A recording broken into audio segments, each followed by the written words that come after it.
Well, it looks like the Uvalde Police Department and the Uvalde Independent School District Police are no longer cooperating with the Texas Department of Public Safety's investigation into the Robb Elementary School shooting response. This new last night from ABC News. Sources say that the decision to stop cooperating with the state probe came soon after Texas DPS Colonel Stephen McCraw admitted that the delayed police entry into the classroom was the wrong decision last Friday.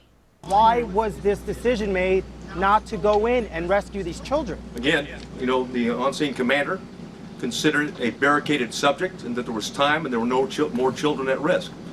Obviously, based upon the information we have, there were children in that classroom that were at risk, and it was, in fact, still an active shooter situation and not a barricaded subject. Texas state officials say Uvalde School District Police Chief Peter Arredondo hasn't gotten back to investigators in days. NBC reports that Arredondo is believed to be the on-site incident commander who ordered officers to remain outside during the shooting. Joining us now to weigh in on these new developments is our rising panel. Max Alvarez is the host of Working People's Podcast, editor-in-chief of The Real News, and author of The Work of Living. Welcome, Max. Thank you. And Denise Long is a business consultant and contributor at Newsweek. Welcome back to Rising. Good morning. Okay, so what do you think, Denise, triggered this response? I saw a frequent guest of the show, Alayemi Olurin, say that police know better than to cooperate with the police. What do you make of this move? Well, clearly they probably overshared in their response from a liability perspective. And I anticipate that is what we're going to see as a result of what two people said, right? So one, I believe it was a sheriff, and I can't recall his name, mentioned the fact that perhaps law enforcement officials went in to get their own children. And another spoke similarly about the call to not go in. I think it's probably an issue of liability and for them to figure out kind of where they go from here and what they do next. It's a mess from an organizational perspective, from a communications perspective, from a public relations perspective, and from the reality that they stood outside while children were being murdered. Oh, gosh. I mean, this whole story just makes me so sick. I just cannot get over that. These grown men with guns were standing outside this door and allowing children to either bleed out or even if they didn't think that there were any kids in danger at that point. There were children who were shot, and wouldn't they need immediate medical attention to potentially save their lives? And they just didn't do anything even about that, let alone then children that continued to get shot while they stood outside that door. Just makes me totally sick. But Max, I mean, what do you think the public wants? I mean, obviously these police are now in hiding, right? They've been hiding away. They don't want to cooperate anymore. I get it. They realize that they are going to be potentially held liable for this. I mean, do you think that there should be some consequences for these cops? Hell yeah, there should be consequences for these cops. These freaking cowards who not only did not do their job, but also, like, we've seen videos of them using, all of their training and military grade gear to restrain grieving parents who wanted to save their children, including parents who were there whose children actually died in that classroom. There absolutely needs to be accountability. There needs to be consequences for this catastrophic failure from the people who were supposed to protect us. And there were multiple agencies on the scene, right? So we had like a number of law enforcement agencies there. And, it took, the gunman was alone like a wolf in a hen house. He was there for 40 minutes and they didn't do shit. Like that is, like you said, it's so viscerally repulsive that I hardly even know what to say. But I guess, like, to kind of piggyback on Denise's point, I think the liability question is a really important one for us to focus on, because what we're essentially saying and what we are seeing right now is that cops are doing what cops always do. They are protecting themselves. They are not doing what needs to be done to serve the public interest so that we can know exactly what happened, what the failures were, how we can correct those failures in the future. Instead, they're not complying. They're running and hiding while people are grieving over their murdered children and colleagues. Like, that is horrendous. And unfortunately, it is part and parcel of what police do around the country all the time. Like, I think that people are starting to have that unbreakable hold that law enforcement, has on our public mind. That's finally starting to break, and we're starting to realize that, in fact, cops lie all the time. Remember George Floyd?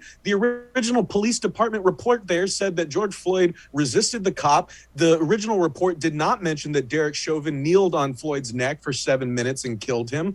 The Buffalo police initial police report, when they knocked over a peaceful 75-year-old man during the George Floyd protest, they said he tripped and fell of his own accords. And in Baltimore, at the Real News, we cover the police all the time. Go watch the police accountability report. They always lie, or they always hide details because they're trying to protect themselves. The media tries to kind of catch up. And by the time we figure out the truth, the outrage has more or less died. So we need to be vigilant here. We need to hold people accountable. And we need to do whatever we can to make sure this never happens again. Denise, what do you make of that? Do you think this is really going to be a breakthrough moment? This is obviously a moment that validates a lot of what the left has been saying for a long time, but we also thought that perhaps George Floyd, to Max's point, was going to be an eye-opener and have a longer tail than it ultimately did in terms of changing attitudes toward police. Do you think this is going to make a real dent with respect to particularly the more conservative attitude toward police and policing? So I think we need to be clear about what that attitude is, right? So in many ways, there is a visceral reaction to people doing the all, right? These summary statements and characterizations of law enforcement, which is not true, right? So that's why people often say not all cops, right? And so there's some ways we use this all-encompassing language that alienates and does paint with a broad brush. Now, having said that, we did also see research that shows there are a significant number of law enforcement officials who participate in racist online chat rooms, posting things that they shouldn't be posting about the people that they're supposed to serve. So we can hope that we're clear about what we're asking and what are we asking? What are we asking? What we're asking for is authenticity and truth in police reports that are created, and for accountability for law enforcement officers who manufacture evidence, who falsify police reports and things like that. And we need to talk about what that accountability can be. Law enforcement officers are credentialed. Can we censor their credentials in the same ways that we do for other officers of the court, particularly attorneys, in terms of their credentials to actually practice? So we can hope that we can be clear about what it is we're looking for, and that people are clear about the potential consequences. The other piece I'd like to say here, if I can, is we have to think also about the opposite of what happened. What would the consequences, public opinion be had the law enforcement officers on the ground just allow parents to run into the school, right? Some of whom may have been and probably were armed, since they were up there because they knew there was a shooter. What would the consequences have been under that case? And what are the alternatives to a response that would have allowed for the saving of life, and certainly the opposite of what we did see, which is where armed folks, law enforcement, trained officials were standing outside the school with parents versus going in to take care of the subject. So there are other ways that liability could be a problem here. It should have never even gotten to that point. It should have never gotten to the point where the parents would have to even think about rushing into that school to save their own children. They only felt like they had to do that because all these people were standing around doing nothing to save their child. And I think every parent at that point should reserve the right. And I think it's criminal that these cops, that they restrained them. You should reserve the right as a parent to be able to risk your own life to save your child. That just the fact, I just I can't even think of the horror of some of those parents finding out that their child was the one that was still alive, that their child was in there and got killed while the cops stood out there and they were trying to rush in there to save their own child. I don't know how that parent goes on living, thinking, just it would just terrorize them, I think, for the rest of their lives. And I hope these cops are terrorized for the rest of theirs, quite frankly, thinking about this horrific event. It's awful. It's really awful. Yeah, I think that it is really the contrast between what action they did take and the action they didn't take that that raises people's hackles there. But to your earlier point about not all cops being bad, I think it's similarly the issue here. There is a presumption of all cops being good that I think people are wondering if that's going to be broken by this incident, where you have kind of these blue lives matter and the flag and a kind of blanket valorization that I don't think the left has a particular interest in dehumanizing any individual, but the fact is that there's a systemic problem that it gets covered up by the narrative that all cops are in fact good. It'll be curious to see if that changes at all going forward after this event. Well, only 4 days after claiming the gunman had breached Robb Elementary School through a door, quote, propped open by a teacher, Texas officials now say, actually, the educator had closed the door. An attorney for the teacher told the San Antonio Express News earlier this week that after witnessing the gunman crash his car and head in the direction of the school, his client ran inside, called 911, and kicked the object propping the door open away, causing the door to slam shut. So again, we have more misrepresentations that are coming out of the police department. And what do you make of that? How did he get access to the school if the doors closed? Was it an automatic locking door, as most doors in schools are, or was it glass and he used the rock to break it open? Are we clear on that? I'm not sure if we have additional details. I thought it was something propping it open, then he kicks it closed, and then it's shut and locked.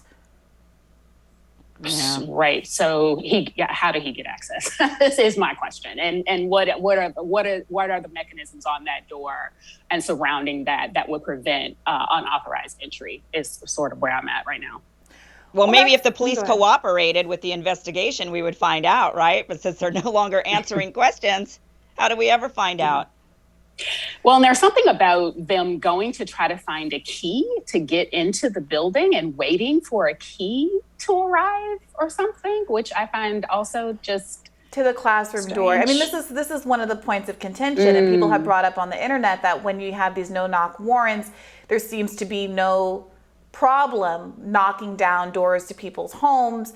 There were pictures circulating on the internet about the fact that there was so much police funding in the city, and there was a SWAT team, but there's a gap between the hyper-militarization of the gear and of the force and the apparent inability to get in a door. And when you look at the bigger picture, it seems like they did not want to go in. When you hear the reporting from the police chief, they're saying they thought it was a risk to the officers to go into an active shooting situation as though that's not their entire job. And then this post hoc justification that, well, they thought it was no longer an active shooter situation, it was a barricade situation, and therefore we don't need to get inside to your point, Kim, actually help the kids that might still have a chance of surviving being shot. Yeah, we do want to switch gears a little bit towards policy now. Governor Asa Hutchinson of Arkansas told CNN hosts yesterday that in order to prevent school shootings, TSA-style security at every school, including armed guards, should be on the table. If you simply did something on school safety, that makes a huge difference. Think about after 9/11, and we had, a safety issue with our airlines. We invested in it. We put air marshals there. We put armed guards there. We armed the cockpits as well, and it made a difference for safety, and people had confidence in it. We didn't restrict anything. Well, we did, but we put our magnetometers in place. So we relied upon that. And we could do the same thing with our schools. It's not easy, but that's really the most important focus that we can have. Meanwhile, the House Judiciary Committee is eyeing a Thursday vote on a wide-range gun control package known as the Protect Our Kids Act. CBS reports that the legislation would, among other provisions, raise the minimum age for purchasing semi-automatic centerfire rifles from 18 to 21. Ban the importation, sale, manufacturing, transfer, or possession of certain high-capacity magazines, ban the sale of bump stocks, and create a national bump stock registry. Max, is this the right path forward? I I don't know. I mean, like, honestly, I want people to know that there are more than one left perspectives on this. And I would actually point people to Roxanne Dunbar Ortiz's great book, Loaded, A History of the Second Amendment. Roxanne's about as left as it gets, but she even writes that, like, it's not really an issue that is going to be solved by kind of gun regulation. That's not to say that I don't think some regulation is good, but, like, we are essentially in an arms race in this country. And, you know, we've seen the statistics that, you know, out of the world's civilian population, of which the United States makes up about 5%, we own half of the guns owned by, you know, civilians. That's like around 400 million, right? And in fact, gun sales like exploded during the pandemic. The fastest growing population that is buying guns are Black women, right? So it's an arms race, right? You know, because we have essentially like created a situation where I don't know if we'll ever be able to put the genie back in the bottle from, you know, the kind of Second Amendment on forward. So I don't know how we're going to kind of really solve this. What I do know, and what I really want to stress for people, is that Sandy Hook Elementary, where Adam Lanza horrifically killed 20 kids between the ages of 6 and 7 and 6 adults, that was 10 years ago in December. We all saw and watched in horror, and we all said, never again.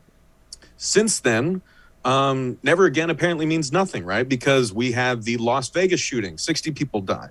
The Pulse nightclub, 50 people were killed. Sutherland Springs Church in Texas, the El Paso shooting, the Buffalo Tops that we were just talking about 2 weeks ago, the Charleston Church shooting, the King Soopers in Boulder, Parkland, and a bunch of others. Like, it keeps happening. So never again is clearly means nothing. But I want to stress the fact that after Sandy Hook, the right essentially got what it wanted, right, in terms of the solutions to that horrific massacre, which was no gun control, which was more guns, which was active shooter trainings and bulletproof backpacks for children, armed teachers. There are over 25 states where that's possible. Cops on campus who don't do jack crap to stop it. They didn't stop it in Parkland. They didn't stop the shooting in Uvalde. So we've essentially gotten what, you know, politicians on the right have been pushing for after Sandy Hook, and the shootings haven't stopped. And we're talking about just flooding more guns in. I don't know how to end this kind of madness at this point. I, like everyone else, am just kind of sitting watching the horrific murders and wondering what to do. Yeah. Well, we'll be talking a little bit more about the potential options moving forward in My Radar coming up, but we will have more Rising for you after this. Thank you both for joining us. Thank you. Thanks, guys.